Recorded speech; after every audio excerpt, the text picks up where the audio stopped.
The champagne flutes clinked rhythmically as laughter echoed through the elegant downtown loft in Seattle.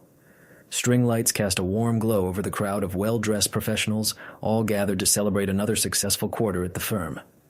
Marcus stood near the corner, nursing a glass of sparkling water, watching his wife work the room with practiced ease. She had always been magnetic. That's what drew him to her 7 years ago. The way she could command attention without trying, her infectious laugh filling any space she entered. But lately, something had shifted.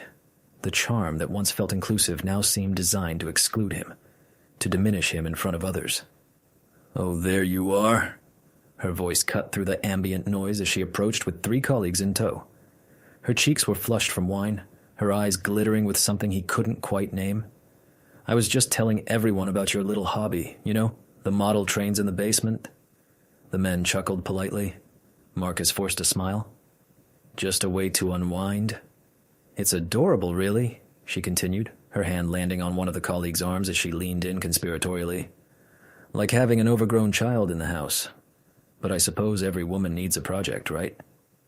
The comment landed like a slap. He felt his jaw tighten, but he said nothing. This wasn't new. Not anymore. Over the past 6 months, these little jabs had become routine. At first, he tried to laugh them off to be the good sport she seemed to want him to be, but each comment carved away another piece of his dignity. "Honey, could you grab me another drink?" She thrust her empty glass toward him without looking, already turning back to her audience. He took the glass, noting how her fingers deliberately avoided touching his. As he walked toward the bar, he heard her laugh again. That particular laugh that seemed designed to perform rather than express genuine joy. The bartender, a young woman with kind eyes, seemed to notice his expression. "Rough night?" "Something like that," Marcus replied. He ordered his wife's usual, a dirty martini with extra olives, and a bourbon for himself. He rarely drank, but tonight felt like an exception. When he returned, she had moved to the center of the room, holding court with a larger group now.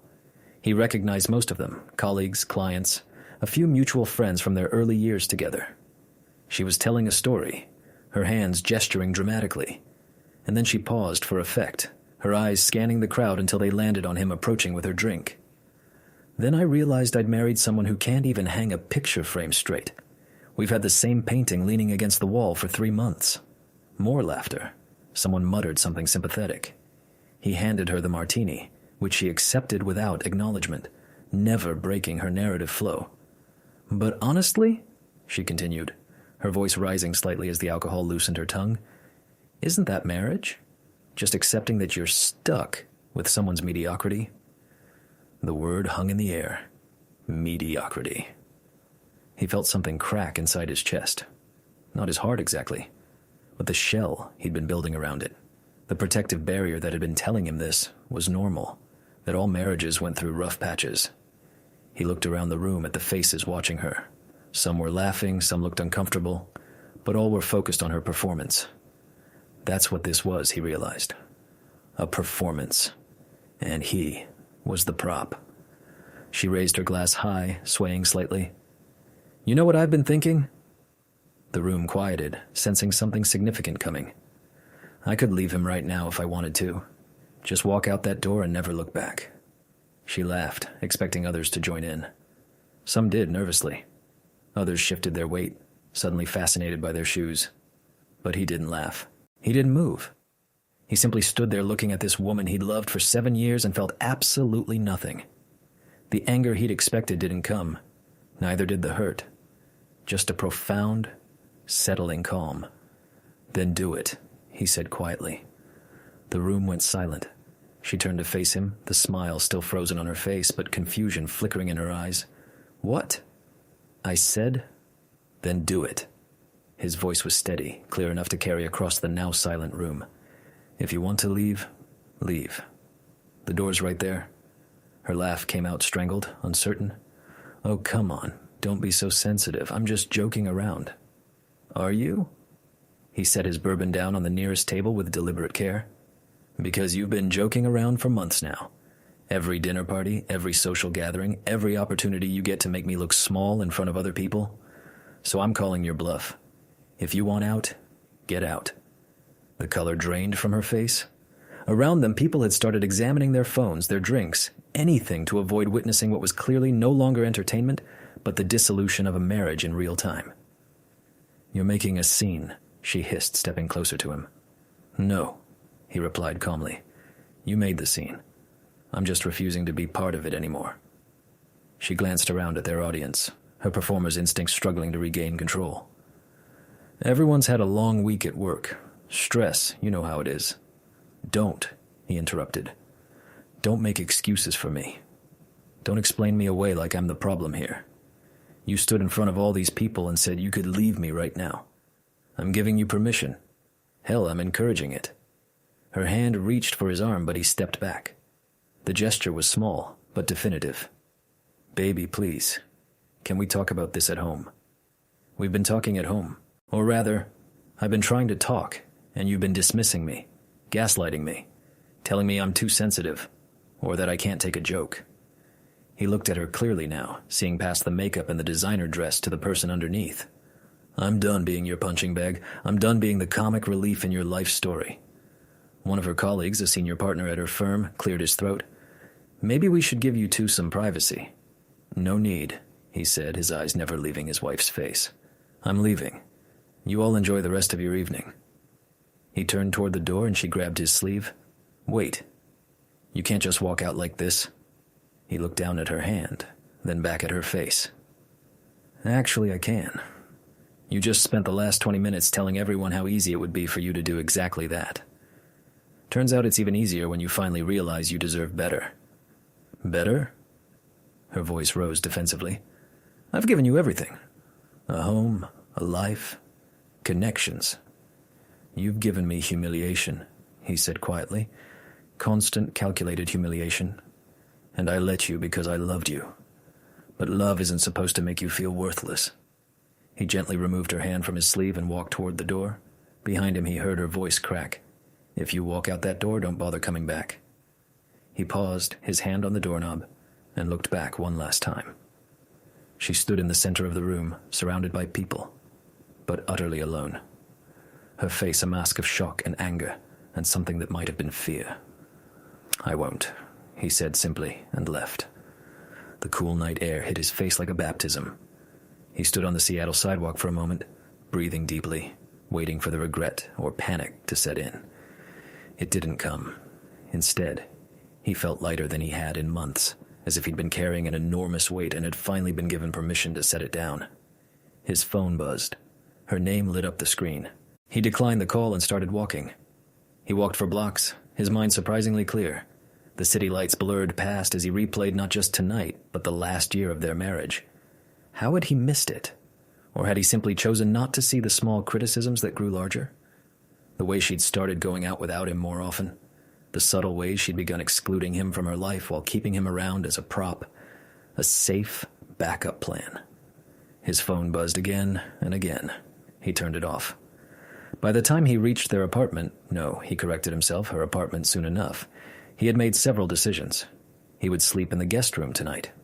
Tomorrow he would call a lawyer, and he would not, under any circumstances, allow her to convince him this was salvageable. Some things, once broken, weren't meant to be fixed. The guest room was sparse and impersonal, decorated in neutral tones of a space designed never to be truly inhabited. He'd slept here before, on nights when her snoring kept him awake, or when they'd had arguments that left them both too raw to share a bed. But this felt different. Final. He sat on the edge of the bed, still in his dress shirt and slacks, and allowed himself to finally feel it. The grief, the anger, the profound sense of betrayal. Not just from tonight, but from all the nights before it. All the times he'd swallowed his hurt and told himself it would get better. All the excuses he'd made for her behavior. Around 2 a.m. he heard the front door open. Her heels clicked unsteadily across the hardwood floor. He heard her pause outside the guest room door, heard her breathing on the other side. For a long moment, neither of them moved. Then her footsteps retreated to the master bedroom. Sleep came in fits and starts. By 6 a.m., he gave up and showered, finding spare clothes he'd left in the guest room closet. When he emerged, she was in the kitchen, still in last night's dress, makeup smudged, making coffee. "We need to talk," she said without turning around. "We don't, actually."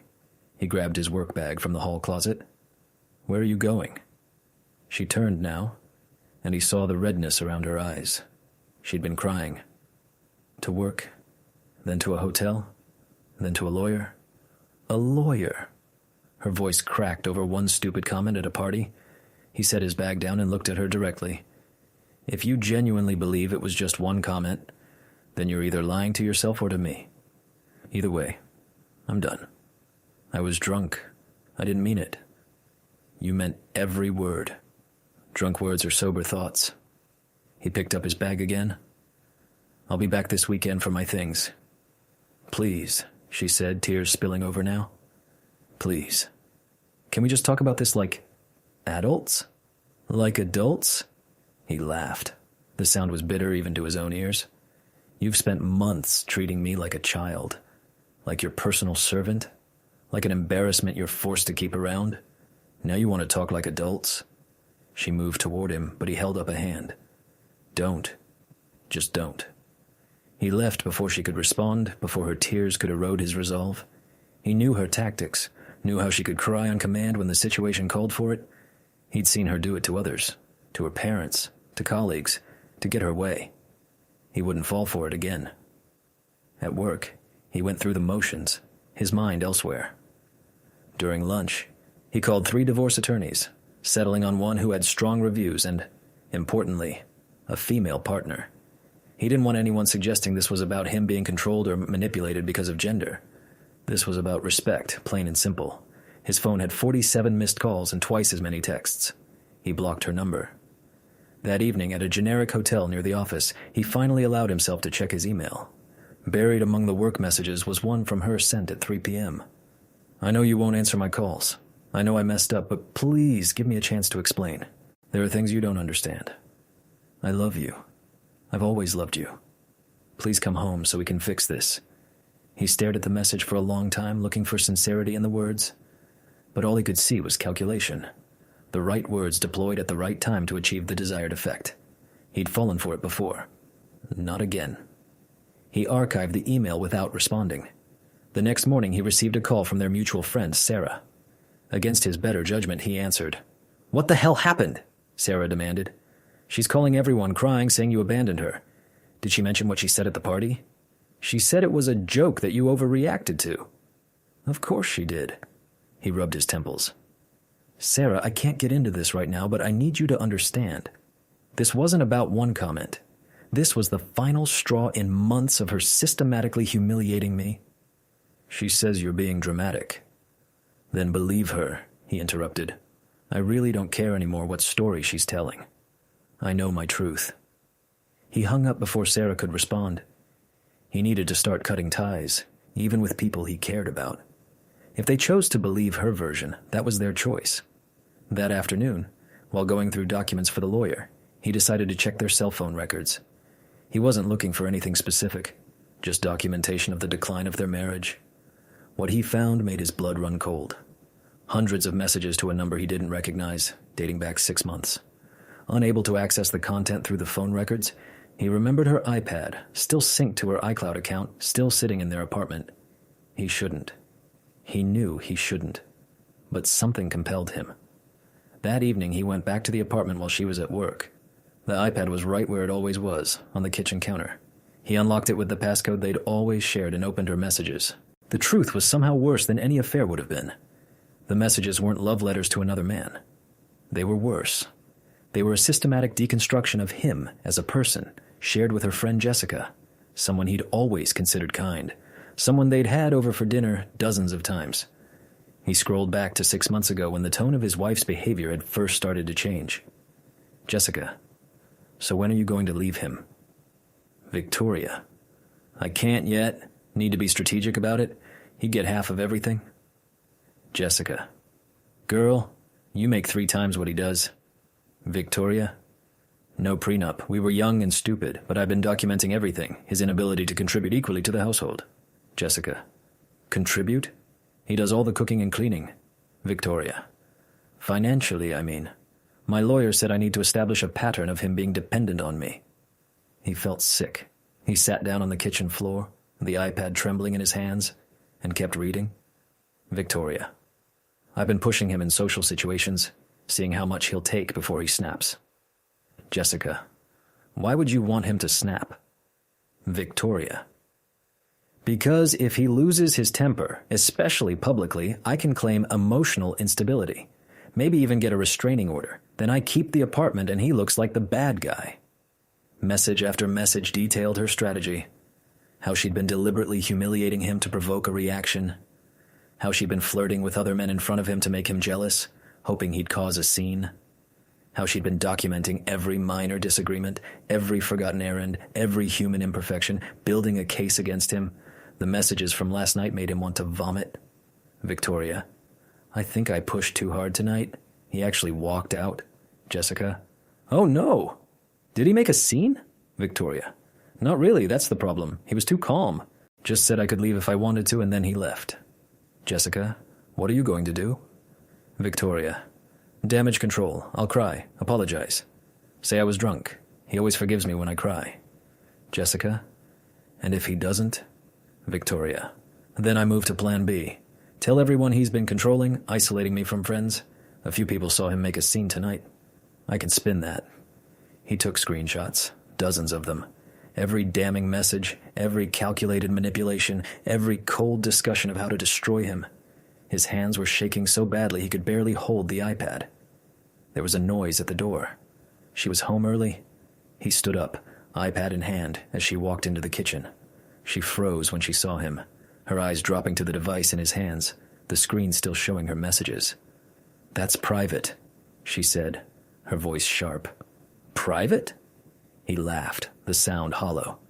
You've been planning to destroy me for 6 months, and you're worried about privacy? She recovered quickly, her face shifting into a mask of hurt. I can explain. Don't. He held up the iPad. I've already sent these to myself, screenshots of everything. Every message where you detailed how you were deliberately humiliating me, provoking me, trying to make me lose control so you could paint me as unstable. The mask slipped. He saw the calculation in her eyes, watched her trying to find the right approach. You went through my private messages. That's a violation of trust. Trust? What trust? You've spent half a year systematically planning to gaslight me, manipulate me, and destroy my reputation, and you're upset about violated trust? He couldn't help but laugh again. You've documented it, you've planned it, you've executed it. The only thing you didn't count on was me walking away before you could complete your plan. Where are you going? She asked as he moved toward the door. To my lawyer. These messages prove premeditation, manipulation, and fraud. They prove you've been creating a false narrative while deliberately sabotaging our marriage. You can't use those in court. Her voice rose in panic. They were obtained illegally. We share an iCloud account. The iPad is mine too. Bought with our joint account. I didn't hack anything. I used a device I have legal access to. He'd already checked with his lawyer that morning, anticipating he might find something. But sure, have your lawyer argue that in court. I'm sure the judge will love reading about how you spent 6 months planning to manipulate the system. Please, she said. And now the tears were real, born of fear rather than manipulation. Please, can we talk about this? Really talk? He looked at her. This woman he'd loved, who he'd built a life with, who he'd trusted completely. The worst part wasn't the betrayal itself. It was realizing she'd never really loved him at all. He'd been a placeholder, a safety net, someone to use until she was ready to trade up. No, he said simply. We're done talking. My lawyer will be in touch. You'll regret this, she called as he reached the door. No one will believe you. Everyone knows you walked out on me at that party. He turned back one last time. Actually, everyone saw you humiliate me at that party. And when word gets out about why I really left, and it will get out, they'll know exactly who you are. 3 months later, he sat in a coffee shop across from David, one of the colleagues who'd been at that fateful party. The separation was nearly finalized. The division of assets had been settled out of court once her lawyer saw the messages and advised her that fighting would only make things worse. I owe you an apology, David said, stirring his coffee. That night, I thought you were being harsh. I had no idea what was really going on. You weren't the only one. He'd heard from several people in the weeks after once Sarah had heard the full story and, to her credit, told others the truth. The narrative his wife had tried to build crumbled quickly when confronted with evidence. She's been asking people at work to put in a good word for her, David continued, trying to get people to convince you to give her another chance. That ship has sailed. He took a sip of his own coffee. How is she, though? Not that it matters, but I'm curious. David shifted uncomfortably. Not great. She thought people would rally around her, that she could paint herself as the victim. But too many people saw those messages. She forwarded them to a few mutual friends trying to get ahead of the story, but it backfired. People were horrified. He nodded. He'd heard similar things. The irony wasn't lost on him. In trying to destroy his reputation, she had destroyed her own. The partner she was flirting with at the party pulled his business from the firm, David said. Said he didn't want to work with someone capable of that kind of manipulation. David paused. She might not make partner this year because of it. I'm not going to pretend that doesn't feel like justice, Marcus admitted. But mostly I just feel relieved it's over. And he did. The anger had faded over the weeks, replaced by a profound sense of freedom. He'd moved into a smaller apartment, one that was truly his. He'd reconnected with friends he'd lost touch with, hobbies he'd abandoned. He'd started therapy to work through the gaslighting and manipulation, to rebuild his sense of self-worth. His phone buzzed, a text from his sister. Still on for dinner tomorrow? Can't wait to see your new place? He smiled. His family had been supportive throughout everything, quietly furious at what his wife had done, but respectful of his need to process it all at his own pace. You seem good, David observed. Better than I expected. Honestly, I am good. For the first time in over a year, I feel like myself again. He finished his coffee. I spent so long making excuses for her behavior, telling myself I was being too sensitive or that I needed to try harder. But the truth is, I was just being a decent human being, and she exploited that. Have you heard from her directly? She tried letters, emails, showing up at my office once, but I've made it clear there's nothing left to say. The lawyers are handling the last few details, and then we'll never have to speak again. David nodded. For what it's worth, everyone who really knew you both, they're on your side. That party was eye-opening for a lot of us. We'd all noticed little things over the months, but we didn't want to get involved. We should have said something sooner. It wouldn't have mattered. I had to see it for myself. If someone had told me she was planning all this, I probably wouldn't have believed them. He stood, gathering his things. But I'm grateful people know the truth now. It makes the fresh start easier. They shook hands and parted ways. As he walked back to his car, he passed the building where the party had been held. He paused for a moment, remembering that night. The humiliation, the breaking point, the moment he'd chosen himself over the comfortable lie of his marriage. Best decision he'd ever made. His phone rang. Unknown number. He ignored it. If it was her using a different phone, he didn't want to know. If it was important, they'd leave a message. That evening, in his new apartment, he cooked himself a proper dinner, something he hadn't done in months. He'd forgotten how much he enjoyed it, how therapeutic it could be to create something with his own hands. He ate at his small table looking out at the Seattle city lights and felt genuinely content. Around 9 p.m., there was a knock at his door. He checked the peephole and saw her standing there, looking smaller than he remembered, her eyes red-rimmed and desperate. He didn't open the door. "I know you're in there," she called through the door. "Please, just give me 5 minutes. I need to explain." "There's nothing to explain," he called back. "Go home." "I've changed. I'm in therapy. I understand now what I did wrong." "Good. That's a start. But it doesn't change anything between us." "Please," her voice cracked. "I love you. I made a mistake. But people deserve second chances." He leaned against the door, closing his eyes. For a moment, just a moment, he felt a flicker of the old him, the one who would have opened that door, who would have listened, who would have believed that love could conquer anything. But that man had been a fool. Love doesn't conquer deliberate, calculated cruelty. Love doesn't erase 6 months of manipulation. Love doesn't rebuild trust that had been systematically demolished. "You don't love me," he said through the door. "You love the idea of not losing. You love the security I provided. You maybe even love the version of me you created in your head, but you never loved the real me because the real me deserved better than what you gave." That's not true. It is true. And deep down, you know it. Go home. Move on. Find someone else to play games with. I'm done being a character in your narrative. He heard her slide down the door, heard her crying on the other side. Part of him wanted to feel guilty, but mostly he felt nothing. The man who would have been destroyed by her tears was gone, replaced by someone stronger, someone who knew his worth. After 10 minutes, he heard her footsteps retreating down the hallway. He made himself tea, settled onto his couch with a book he'd been meaning to read for years, and began a new chapter, both literally and figuratively. 6 months after that night at the party, he ran into Jessica at a grocery store. She saw him first and tried to turn away, but he called out to her. "I'm not angry with you," he said when she reluctantly approached. "You were her friend. I understand loyalty. I didn't know she would—" Jessica trailed off. "I thought it was just venting. I didn't realize she was actually planning." "I know, but you also never told me what she was saying. You enabled it by staying silent." Jessica nodded, tears in her eyes. "I am sorry. For what it's worth, I stopped talking to her. What she did was unconscionable." "It was, but I'm past it now. I hope you are too." They parted ways, and he realized he meant it. The anger, the betrayal, the hurt. It had all faded into something more like pity. Pity for someone so broken inside that they could treat another person that way. Pity for someone who would never understand what real love looked like. A year after the party, he was thriving.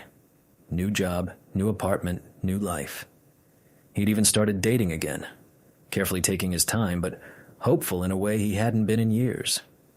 He heard through mutual acquaintances that she'd moved to another city, a fresh start away from the whispers and judgment.